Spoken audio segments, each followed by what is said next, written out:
आपको मराठी नहीं आता तो आप यहाँ से चले जाओ या ये करो। बिल्कुल जिन्होंने किया उनको पकड़ा गया है, जेल के सलाखों के पीछे उनकी जगह है।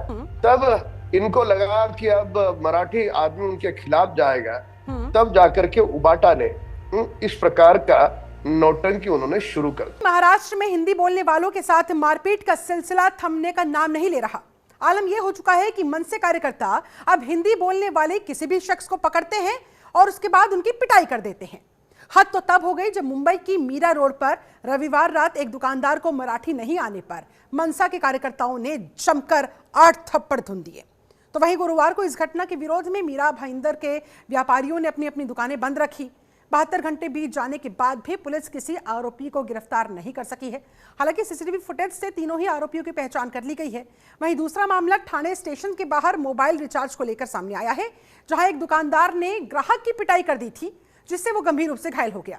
इस घटना के बाद शिवसेना उद्धव गुट के पूर्व सांसद राजन विचारे ने हस्तक्षेप किया। उन्होंने दुकानदारों को बुलाकर माफी मंगवाई। ग्राहक ने थप्पड़ मारकर अपना गुस्सा जाहिर किया। ये देखिए तस्वीरें आपके सामने।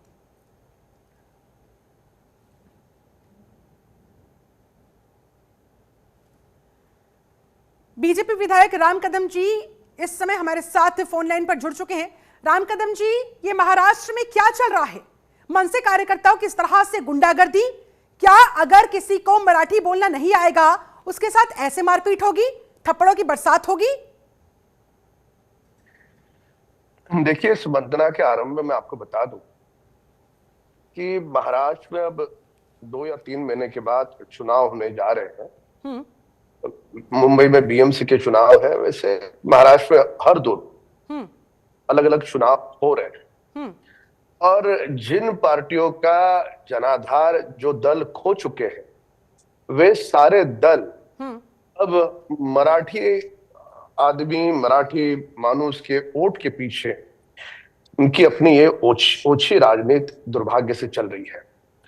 मैं स्पष्टता के साथ बता दूं कि हमारी सरकार किसी भी मारपीट का समर्थन नहीं करती। जो भी मारपीट कर रहे हैं उन पर कड़ी से कड़ी कार्रवाई हम कर रहे हैं।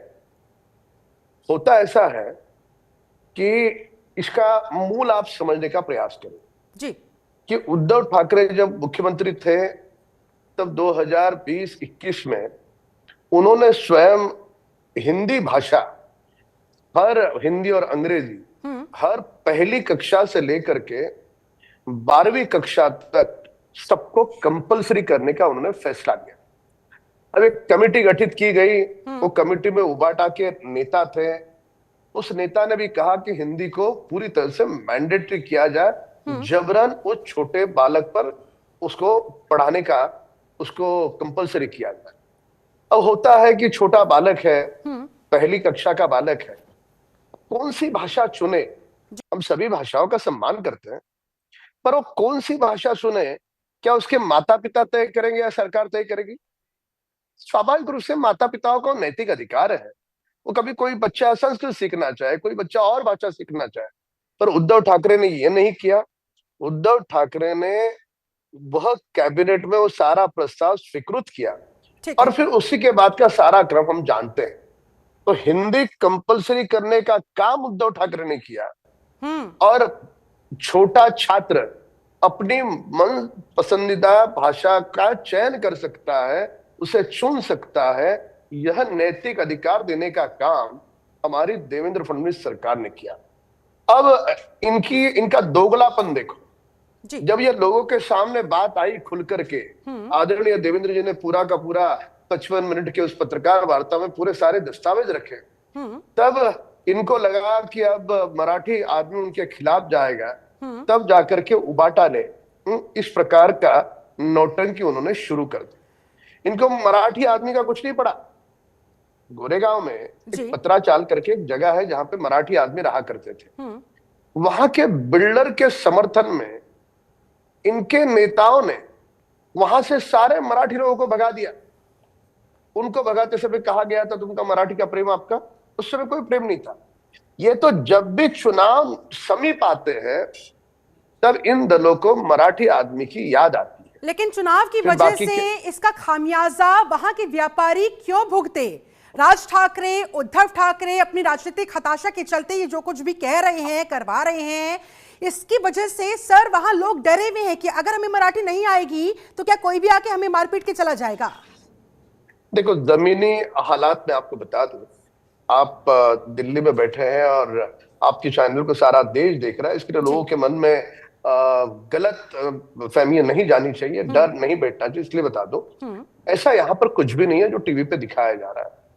एक भी घटना, एक भी मामला नहीं होना चाहिए, ये आपकी बात से मैं सहमत हूं। तो दो जगहों पर केवल सुर्खियों में आने के लिए धमकाते समय खुद ही उनका आदमी फोटो वीडियो बनाता है और फिर धमकाने के बाद वो वीडियो खुद ही ट्वीट करते लोगों को भेजते हैं। ये टिपिकल सुर्खियों में आने के लिए दो जगह पे ये मामला हुआ है। उन दोनों मामलों का हम समर्थन नहीं करते, एक भी जगह नहीं होना चाहिए, ये हमारी प्राथमिकता है। पर इन दो मामलों को दिखा करके पूरे देश भर के अन्य भाषिक लोग डरे, ऐसा माहौल बिल्कुल नहीं है। पुलिस बड़ी तेजी से काम कर रहे हैं, जिन्होंने किया उनको पकड़ा गया है, जेल के सलाखों के पीछे उनकी जगह है।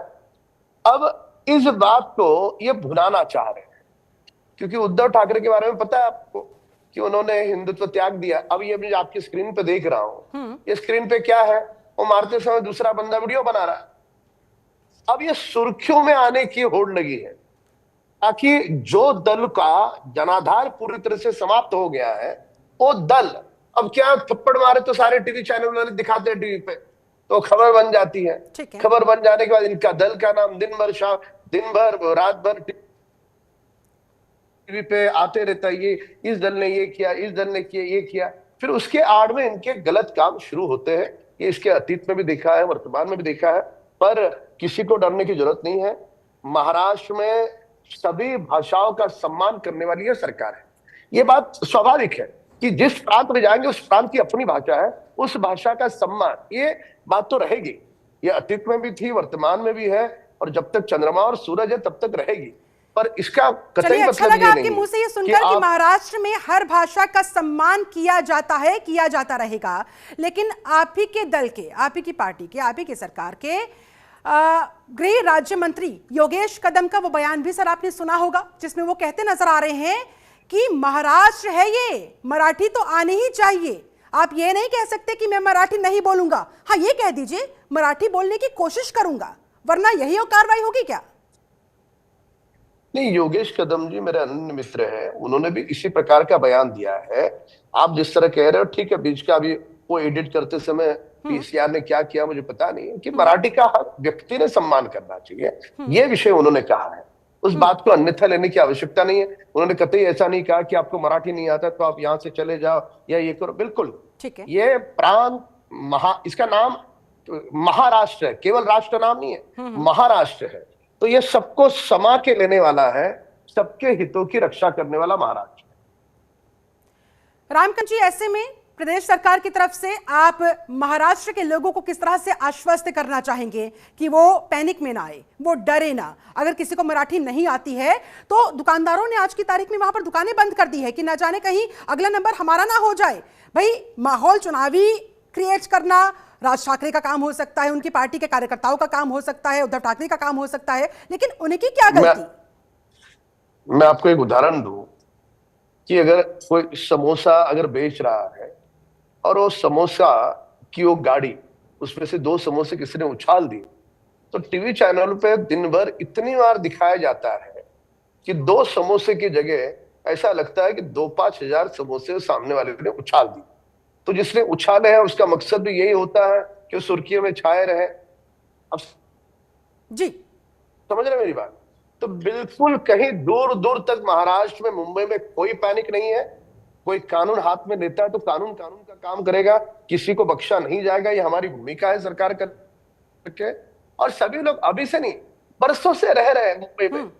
ये मुम्मा देवी के नाम पे से मुंबई शहर का नाम है, तो ये मुम्मा देवी सभी को उसने अपनाया है।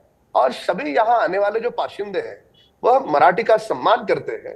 अब कुछ कार्यकर्ताओं को इस प्रकार से किसी को पीड़ित प्रताड़ित करके अगर वो दैत्य वाला आनंद मिलता होगा तो दुर्भाग्य है। राम कदम जी, नितेश राणे का मैं जिक्र करना चाहूंगी, मंत्री हैं, वो भी कह रहे हैं, इसे हिंदू मुसलमान से जोड़ रहे हैं कि भाई ये गरीब हिंदुओं पर हमला है। वो सवाल उठा रहे हैं कि क्या जावेद अख्तर से कहा जाता है कि वो मराठी में शायरी करे? क्या आमिर खान को मराठी बोलने के लिए फोर्स किया जाता है? तो फिर हिंदुओं को क्यों, गरीबों को क्यों? देखिए, ऐसा है कि हर भाषा में उसका एक अपना व्यंग है, उसकी एक अपनी अदा है, उसकी अपनी एक विरासत है। उस भाषा को हम कहाँ पॉज करके बोलते हैं, उस पर कई बार उस विधान का अर्थ बदलता है। आप भी जानती है, आप भी वरिष्ठ पत्रकार हैं। अब सम्माननीय मंत्री नितेश राणे जी ने केवल मात्र इतना ही कहा है कि आप गरीबों को मत पीटो, गरीबों को पीटकर क्या मिलेगा।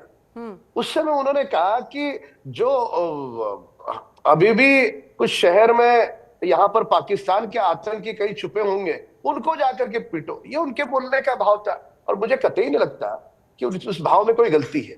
अब रहा सवाल कि अगर मतलब बोलते ना कि अपने से कमजोर को क्या मारो, अगर ताकत और बल दिखाना है तो अपने बराबर वाले के साथ दिखाओ, ये उनका बोलने का अर्थ है। और इस अर्थ में सामने से यह भी अर्थ है कि आप गलत करो। नितेश राणे तो सर ये भी कह रहे हैं कि अगर ऐसा ही चलता रहा तो फिर तीसरी आंख खोल ली जाएगी। इससे क्या समझा जाए, किस तरफ इशारा है उनका? नहीं, महाराष्ट्र में कोई मारपीट नहीं करेगा।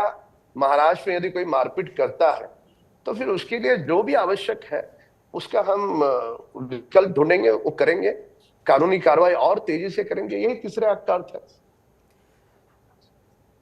ठीक है, मराठी को लेकर, हिंदी को लेकर जो ये वार लगातार चल रही है सर, इसको लेकर आप जाते जाते एक बार फिर से आश्वासन जरा दे दीजिए कि लोग डरे ना, लोग पैनिक में ना आए। क्या कहना चाहेंगे, सरकार की तरफ से क्या कहना चाहेंगे? मैं सरकार की ओर से पूरे भारतवर्ष के सभी अन्य भाषिक लोगों से निवेदन करूंगा कि जिस प्रकार से खबरें टीवी पर दिखाई जा रही है मराठी के बारे में, अन्य भाषाओं के बारे में, तो सत्यता, जमीनी सत्यता यह है कि यहाँ पर किसी को डरने की कोई आवश्यकता नहीं है। सभी लोग महाराष्ट्र में आ सकते हैं। महाराष्ट्र भारत के लोग हैं ना, कोई विदेश से आ रहा है क्या? विदेश से भी आता है तो वीजा लेकर के आता है। तो इस भूमि में किसी को डरने की आवश्यकता नहीं है। ये उद्धव ठाकरे की निकम्मी सरकार नहीं है अब वर्तमान। अब यहाँ पर आदरणीय देवेंद्र फडणवीस की भाजपा की महायुति की सरकार है जी। कोई आग भी उठा करके देखेगा और कोई कानून हाथ में लेगा तो उसको उसी जगह पर सबक सिखाया जाएगा। इसके लिए किसी को पैनिक होने की आवश्यकता नहीं है। सर, राज ठाकरे तो देवेंद्र फडणवीस के करीबी माने जाते हैं, तो फिर वो ऐसा क्यों कर रहे हैं, क्यों करवा रहे हैं? अभी उनका अपना निजी दल है, उनके निजी दल का एजेंडा है। करीबी दल करके करीबी नहीं है, एक व्यक्तिगत मित्रता करके करीबी देवेंद्र जी सभी के हैं। भले उद्धव ठाकरे ने हमारे साथ विश्वासघात किया, वो उनके भी करीबी माने जाते हैं। सभी के, देवेंद्र जी का स्वभाव ही ऐसा है कि वो किसी के साथ राजनीतिक दुश्मनी नहीं करते। विचारधारा की दुश्मनी जरूर है, राजनीतिक दुश्मनी नहीं। पारिवारिकता, व्यक्तिगत तौर पर मित्रता अलग है। पर मैं फिर से कहूंगा कि हिंदी का, महाराष्ट्र की भूमि में हिंदी का भी सम्मान होता है, अन्य भाषाओं का भी सम्मान होता है। हर भाषा संवाद के लिए होती है, भाषा लोगों में मनभेद करने के लिए नहीं होती। पर महाराष्ट्र के प्रांत की मूल भाषा मराठी है, तो पहला सम्मान उसका, यानी माँ का पहला सम्मान, और अन्य भाषाएं जो है वो मौसी है, मौसी का दूसरा सम्मान, और मौसी माँ के बराबर होती है, आप तो जानते हैं। ठीक है राम कदम जी, दबी जुबान इस तरह के कयास भी लगाए जा रहे हैं कि क्या कहीं ये कोई सेटिंग है, ये इंटरनल पॉलिटिक्स है बीजेपी की, मनसे के साथ मिलकर, उद्धव ठाकरे के साथ मिलकर एकनाथ शिंदे को कमजोर करने की? इस पर आपका रिएक्शन सर? देखिए, शिंदे जी पूरी तरह से समर्थ है, हमारे साथ महायुति में है। अब विपक्ष है, विपक्ष को इस प्रकार की बयानबाजी के अलावा उनके पास क्या हथियार है बताओ आप? संख्या भी महाराष्ट्र की विधानसभा सदन में इतनी कम है कि वो बेचारे कुछ बोल भी नहीं पाते। अभी भी वो पराजय से, अभी भी पराभूत मानसिकता से वे बाहर नहीं आए। तो इसके लिए महाराष्ट्र का विपक्ष पूरी तरह से बिखरा हुआ है, अभी भी मेंटल शॉक में है। तो इसके लिए ये खोखली बयानबाजी। रहा सवाल महायुति में 5 साल मजबूती से निकालेंगे, आपस में झगड़ने में हमारी ऊर्जा ना वो व्यतीत करेंगे ना हम व्यतीत करेंगे। और क्या कारण, किस लिए जी, उसे क्या लाभ होना है? वो भी हिंदुत्व की विचारधारा करके हम साथ में आए हैं। इसलिए इस बात में न कोई तथ्य है, न कोई तर्क है, कोई सच्चाई। राम कदम जी, चूंकि देखिए बीच में खबरें इस तरह की भी निकली थी, बीजेपी की मनसे की करीबियां बढ़ती जा रही है, राज ठाकरे की तरफ से कोशिश की गई थी लेकिन शायद बात बनी नहीं। क्या इसी वजह से राज ठाकरे और उद्धव ठाकरे को एक मंच पर आकर साथ कहना पड़ा कि ठाकरे एक ब्रांड है? इसके पीछे की वजह? देखिए, अब हर व्यक्ति अपनी खुद की ब्रांडिंग करना चाहता है। अब उद्धव ठाकरे क्या ब्रांड है आप देखो, केवल 16 विधायक चुन के आए। और एकनाथ शिंदे जी क्या ब्रांड है देखो, उनके 60 विधायक चुन के आए। 60 विधायक है वर्तमान में उनके पास, तो किसका ब्रांड बड़ा है? तो इसके लिए कोई खुद का ढोल खुद बजा करके मैं कितना बड़ा ऐसा कहूं, उसमें कोई अर्थ नहीं। और मनसे का एक भी विधायक नहीं है, एक भी पार्षद नहीं है, एक भी सांसद नहीं है। तो आप ब्रांड अगर कहोगे बड़ा ब्रांड, तो बड़ा ब्रांड का ये अर्थ अगर होगा कि तुम्हारे सारे विधायक हार जाए, तुम्हारा एक भी पार्षद चुन करके नहीं आए, तो फिर वो बड़ा ब्रांड। ऐसा ब्रांड ऐसा नहीं होता। ब्रांड होता है, आज महाराष्ट्र में भाजपा एक नंबर दल है, सबसे बड़ा दल है, इसे ब्रांड कहोगे ना। आज महाराष्ट्र में भाजपा का मुख्यमंत्री है, इसे ब्रांड कहोगे ना। आज देश में आदरणीय प्रधानमंत्री नरेंद्र मोदी जी तीसरी बार लगातार प्रधानमंत्री बने, इसे ब्रांड कहोगे ना। हारा हुआ व्यक्ति जिसको खुद के सगे रिश्तेदार छोड़ करके चले गए, खुद के मंत्री चले गए, घर में बाला साहब के साथ थे, वो नौकर चाकर भी छोड़ करके चले गए, वो सेवक भी चले गए। लेकिन देखिए ना सर, वक्त बदल रहा है। जो भाई भाई बिछड़ गए थे अब वो साथ आ रहे हैं, और अगर उद्धव ठाकरे, राज ठाकरे, शरद पवार ये सब साथ आ जाते हैं तो आगामी चुनाव में बीजेपी के लिए कितनी मुश्किलात पैदा हो सकती है, कितनी चिंता की बात। शरद पवार ने स्वयं कहा कि मैं कोई कार्यक्रम में नहीं जा रहा हूं, स्वयं कहा। और जो बोर्ड भी बने हैं, जो निमंत्रण पत्रिका छपी है, उसमें केवल राज और उद्धव का, दोनों का ही नाम। अब मुझे एक बात बताओ, जब राज ठाकरे जी का बेटा अमित यह गत विधानसभा चुनाव में माहिम से खड़ा था, तो वहां से उद्धव ठाकरे ने उनके दल का उम्मीदवार दिया, सगे खुद के भाई के बेटे के खिलाफ। और उसी जगह वर्ली से जब आदित्य ठाकरे खड़े हैं, तो राज ठाकरे कहते हैं कि ये मेरा भाई है, उसके भाई का बेटा है, उसके खिलाफ उन्होंने उम्मीदवार नहीं दिया। तब कहां गया था उद्धव ठाकरे का भाई के प्रति प्रेम? कहां गया था प्रेम? ये तो खुलेआम से कह रहे थे कि राज ठाकरे की पार्टी खत्म हुई पार्टी है। हालांकि उनका कोई विधायक नहीं, कोई सांसद नहीं, कोई पार्षद नहीं, ये सच है। पर ऐसे खुलेआम कहना, अब नजदीक मराठी के लिए नहीं आ रहे। म यानी एम जो है वो मराठी का नहीं है जी, मुंबई महानगर पालिका के चुनाव है उसका है। और ये साथ जो आ रहे हैं ना, जनाधार पूरी तरह से नीचे खत्म हो चुका है। तो कहीं तो कम से कम इस शब्द को पकड़ो, इसलिए साथ आ रहे हैं। और साथ कैसे आएंगे बताओ आप मुझे? राज ठाकरे हिंदुत्व की भाषा बोल रहे हैं, उद्धव ठाकरे पाकिस्तान की भाषा बोल रहे हैं। उद्धव ठाकरे के एक हाथ में गांधी परिवार का हाथ है, कांग्रेस का हाथ है। अब कांग्रेस के साथ राज ठाकरे की हिंदुत्व की विचारधारा कैसे जा सकती है? नहीं जा सकती। इसलिए सर, लेकिन ऐसा तो इंडिया ब्लॉक के टाइम पर भी हुआ था, अलग अलग विचारधारा वाली पार्टी आए थे ना एक साथ, मकसद सबका एक ही था, बीजेपी के विजय रथ को रोकना। लोकसभा चुनाव में यही तो हुआ था। तो क्या ये महाराष्ट्र में नहीं हो सकता? बीएमसी चुनाव के लिए नहीं हो सकता? नहीं, ऑपरेशन नहीं, ये दल करके ये कल का कार्यक्रम नहीं है उनका। ये मराठी आदमी करके कल का कार्यक्रम। आप मेरी बात सुन लीजिए, राज ठाकरे इस मामले में बड़े तेज हैं। उन्होंने उद्धव के दल के साथ समझौता नहीं किया है। कहीं पर भी दल का नाम नहीं है, ना उनके दल का, इनका दल। क्योंकि दल का जैसे ही नाम आएगा वैसे लोग मनसे से पूछेंगे, राज ठाकरे से पूछेंगे कि ऑपरेशन सिंदूर पर उबाटा के नेता सवाल उठा रहे थे कि अब उनके साथ जा रहे हो। इसलिए ये दिख तो रहा है कैमरा के सामने बड़ा सुंदर सा, पर अंदर से इसके अंदर बहुत बिगड़ी हुई गाड़ी है। अच्छा सर, जाते जाते आखिरी सवाल, एकनाथ शिंदे से सही बातचीत चल रही है, अंदर खाने सब कुछ चीजें ठीक है, बीएमसी चुनाव में कोई दिक्कत परेशानी तो नहीं होने वाली? क्या होना है, बिल्कुल। अब इतने महीने हो गए, अच्छी सी सरकार चल रही है। तीनों दोनों मुख्यमंत्री और आदरणीय देवेंद्र जी साथ में पत्रकार वार्ता करते हैं, साथ में दिखते हैं, साथ में कैबिनेट हो रही है, सब निर्णय प्रक्रिया अच्छी हो रही है, सब दो रुके हुए काम आगे तेजी से बढ़ रहे हैं। किसान को पिछले 3 साल में 45,000 करोड़ से अधिक का लाभ पहुंचा है। ठीक है। आपको क्या आपत्ति दिख रही है? आपत्ति यदि कहीं है हाँ। तो विपक्ष की नजरों में, उनकी आंखों में आपत्ति है। वो चाहते हैं कि कुछ बिगड़े, ठीक। पर ये सत्ता के लिए हम साथ नहीं आए, हम विचारधारा करके साथ आए। क्योंकि उद्धव ठाकरे ने 2019 में लोगों के साथ भी गद्दारी की, हमारे साथ भी गद्दारी की, और सबसे बड़ी महागद्दारी उन्होंने स्वर्गीय बाला साहब ठाकरे जी के विचारों के साथ की। बाला साहब ने आजीवन, उनके राजनीतिक दुश्मन रहे शरद पवार और कांग्रेस दल, उनसे गले से गला मिलाया, बिल्कुल। उनके गोदी में जाकर के बैठे। एक बात बताओ, बाला साहब के विचारों को आके ले जाना ये उद्धव ठाकरे की जिम्मेदारी थी, पर वो बेटा कर सका। वह काम अब कौन कर रहे हैं? स्वयं एकनाथ शिंदे जी कर रहे हैं।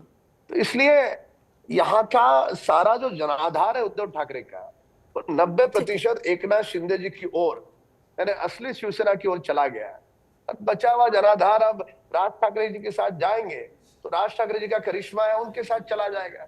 इनके हाथ में मंदिर में जाकर घंटा बजाने के सिवा कुछ बचेगा ऐसा लगता नहीं।